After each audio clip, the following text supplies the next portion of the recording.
El 14 de noviembre se conmemora el Día Mundial de la Diabetes, una enfermedad que creo que la conoce muchísima gente, o la gran mayoría la conoce por nombre, y si le pedimos que la definan, dice sangre que tiene azúcar o azúcar en la sangre, pero es una definición correcta, y yo no me pregunto desde el punto popular, sino desde el punto médico, desde el punto académico. Para hablar sobre el tema de la diabetes, cuando una gacetilla que me llega me está indicando que hay 1.200.000 argentinos que tienen diabetes y no lo saben, me parece que tenemos que ser más concretos y mayor concientización sobre esta patología. En línea, la doctora María Gabriela Rovira, que es médica endocrinóloga y vicepresidente de la Sociedad Argentina de Diabetes. Buenas tardes, doctora Rovira. José Bouzal habla. Hola, buenas tardes, José. Muchas gracias por la invitación. Bien, y gracias por acompañarnos. Y la definición que estaba dando recién, azúcar en la sangre, ¿es correcta o nos estamos limitando exageradamente en la definición? Bueno, si somos estrictos, la definición de diabetes hace mención a que es una dificultad que tiene el organismo para metabolizar la glucosa, el azúcar en sangre, en consecuencia a una deficiencia parcial o total de la insulina, que sería la insulina esa llave que permite que la glucosa entre en las células para darnos energía. Pero cuando hablamos de diabetes, hoy sabemos que no podemos solo referirnos a los niveles de glucosa, sino que tenemos que tener en cuenta otros puntos, factores asociados como es el colesterol, la presión arterial, fundamentalmente el tema del peso, porque el sobrepeso y la obesidad son hoy una epidemia que impactan en la predisposición a desarrollar diabetes. ¿Y por qué la obesidad provoca la diabetes? Bueno, hay todo un conjunto de alteraciones de tipo metabólicas, de inflamación, de aumento del tejido adiposo que se relacionan con esta dificultad que comienza a tener la insulina para actuar correctamente, y ahí es donde se junta la predisposición de la herencia que puede tener una persona para desarrollar diabetes con los factores ambientales, en este caso el sedentarismo, la mala alimentación, que llevan a que exista un exceso de peso y que juntos terminan generando que la glucosa no esté en los niveles ideales, se encuentre elevada en sangre, lo que llamamos hiperglucemia, y eso es la base de la definición de una de las características de la diabetes. Cuando hablamos de hiper y de hipoglucemia, ¿estamos hablando de diabetes siempre o hay una diferenciación? Bueno, hipoglucemia es cuando la glucosa está baja en sangre. Hiperglucemia es cuando la glucosa está elevada. Los dos son síntomas y son complicaciones que están relacionadas con la diabetes, que tienen que ver con no haber realizado correctamente el tratamiento, con no tener hecho el diagnóstico, o tal vez, por ejemplo, con haber recibido una medicación y haber suspendido una comida. Entonces en ese caso puede haber en consecuencia una bajada de azúcar, lo que llamamos hipoglucemia, o puede ocurrir que una persona se dio una dosis de insulina que fue mayor a la necesaria y en consecuencia baja la glucosa en sangre y por eso hay una hipoglucemia, o resultado de haber hecho más ejercicio un día que otro. O sea, hay ciertas actividades de la vida diaria que pueden asociarse a complicaciones una vez que ya está diagnosticada la diabetes, que impactan los niveles de la glucosa y que puedan generar que esté elevada o que esté baja. Y de ahí el nombre de hiperglucemia o hipoglucemia. ¿Que esté elevada o que esté baja causa las mismas consecuencias?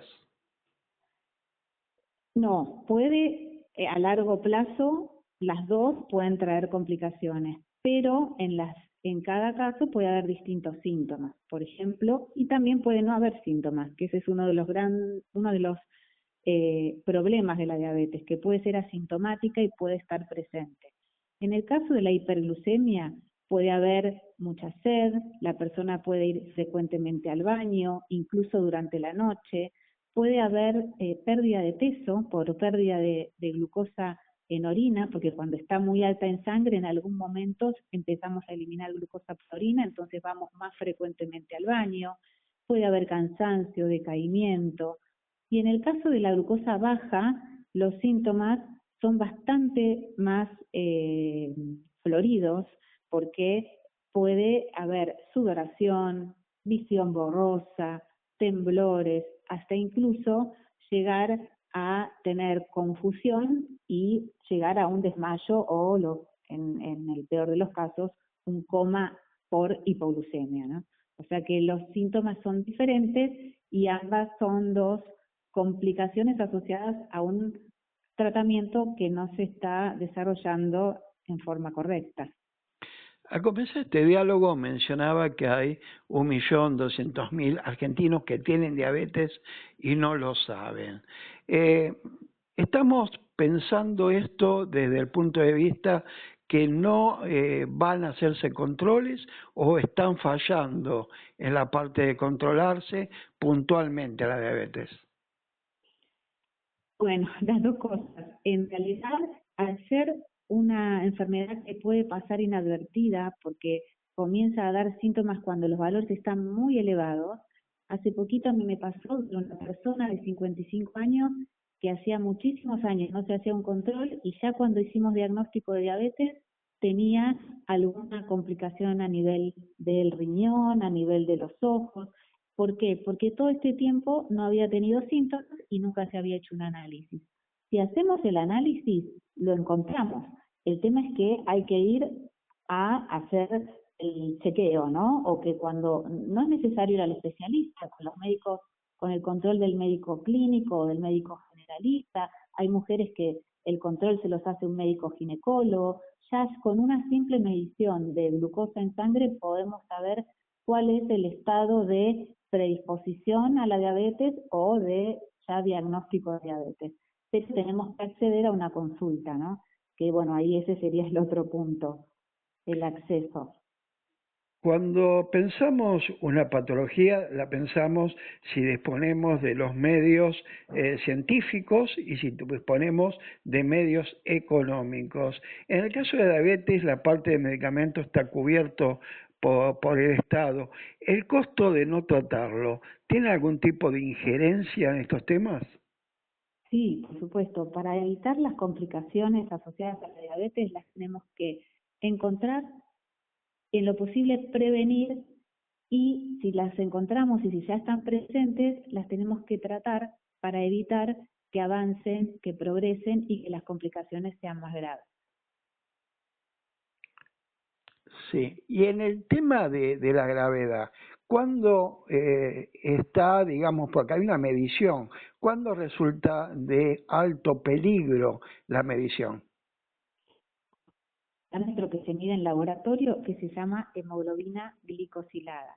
Este parámetro nos da un promedio de cómo estuvo la glucosa en sangre durante los últimos 3 meses. En términos generales, hablamos de que la persona que tiene diabetes no debería tener una hemoglobina glicosilada mayor a 7.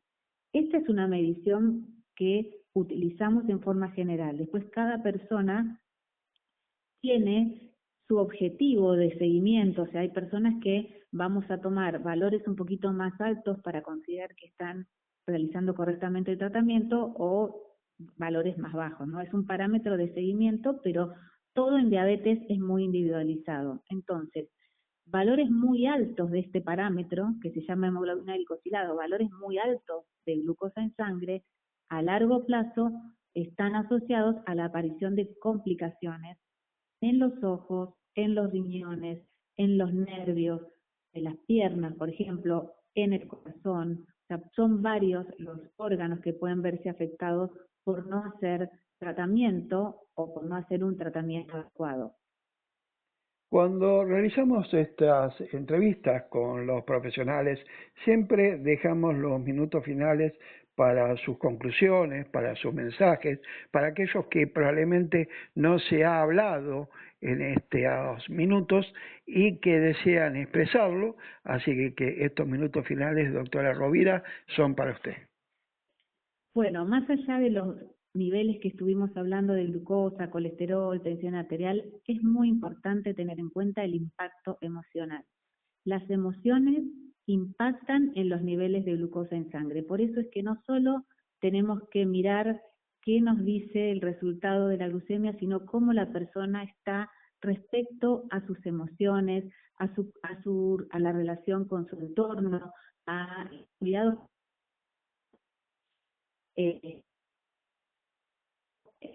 general. Las emociones y la diabetes van de la mano. Entonces, importante, si conocemos a alguien que tiene diabetes, ayudar, contener, empatizar, no etiquetar, no estigmatizar, para que esa persona se sienta con la tranquilidad de que puede hacer sus cuidados, medirse la glucosa, aplicarse la insulina, sin sentir la mirada del otro que está discriminando. Entonces, como la emoción importa, mi mensaje de hoy es que seamos empáticos con las personas que tienen diabetes y que el bienestar y la calidad de vida no depende solo de los valores, sino de todo un entorno, en este caso incluyendo el aspecto emocional. Doctora María Gabriela Rovira, médica endocrinóloga y vicepresidenta de la Sociedad Argentina de Diabetes, le agradecemos que nos haya acompañado el día de hoy. Muchas gracias por la invitación y por hacer visible este tema que es tan importante y nos afecta a todos, indirecta o indirectamente. Así que buenas noches. Buenas noches, muchas gracias.